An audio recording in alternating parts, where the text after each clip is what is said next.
Hello everyone, I am a student of IM3G and this video is a part of my final project of Indian economy and policy. I am going to speak about unemployment, its causes and solution to reduce unemployment. Now let's have a look on what is unemployment. It is a condition of not finding of employment by a person who is fit and willing to work. It is usually expressed in percentage, that is, it is defined as a ratio of the number of individuals without work and the total labor force.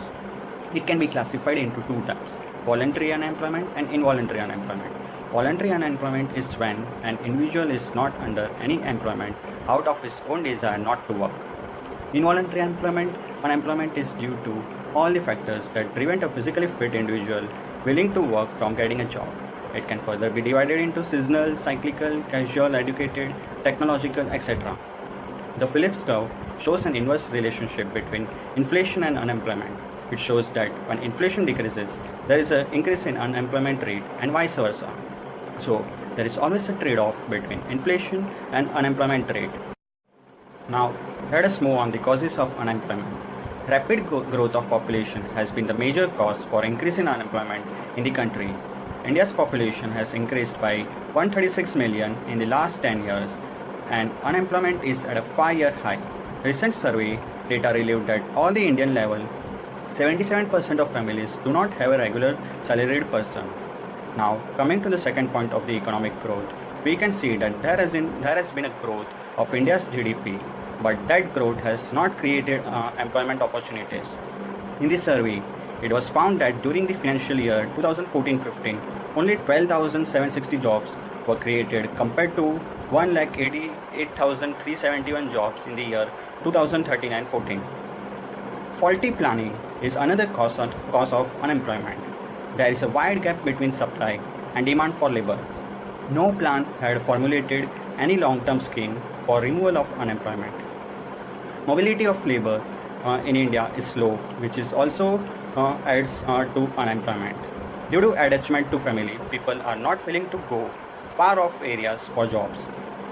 The industrial scenario in India is still slow to flourish. Agriculture still remains the largest employer in the country. People are not keen towards self-employment. Lack of capital investment persists heavily in India, and that has been a key contributor to generating enough industry that in turn provides employment to the labor force.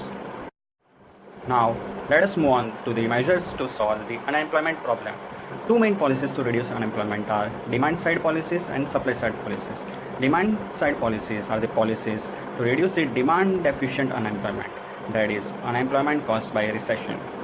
Supply-side policies are the policies to reduce the structural or natural rate of unemployment. In demand side, we have fiscal and monetary policies to reduce the unemployment problem. The use of these policies is to shift the aggregate demand curve by cutting interest rate in case of monetary policies and cutting taxes in case of fiscal policies.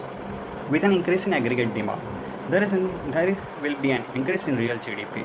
If farm produces more, there will be an increase in demand for workers and therefore lower demand efficient unemployment. Whereas the supply side policy deals with more microeconomic issues.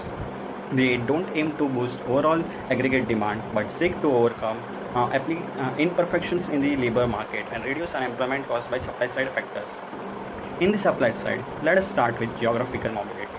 Often unemployed is more concentrated in certain regions. To overcome this geographical unemployment, the government could give tax breaks to firms who set up in depressed areas.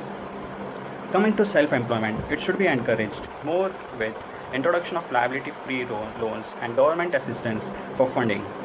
Although India's economic market is seeing increased investment from overseas investors due to its cheap labor cost, more is still needed to bridge the gap of unemployment. In education and training, the aim is to give the long-term unemployment new skills which enable them to find jobs. However, despite providing education and training scheme, the unemployed may be unable or unwilling to learn new skills. At best, it will take several years to reduce unemployment. One of the most sure remedies of unemployment situation is rapid industrialization. Increased number of industries translate effectively into increased number of employment opportunity, thereby reducing unemployment. This brings to an end to the presentation. Thank you everyone, and I hope you liked this video.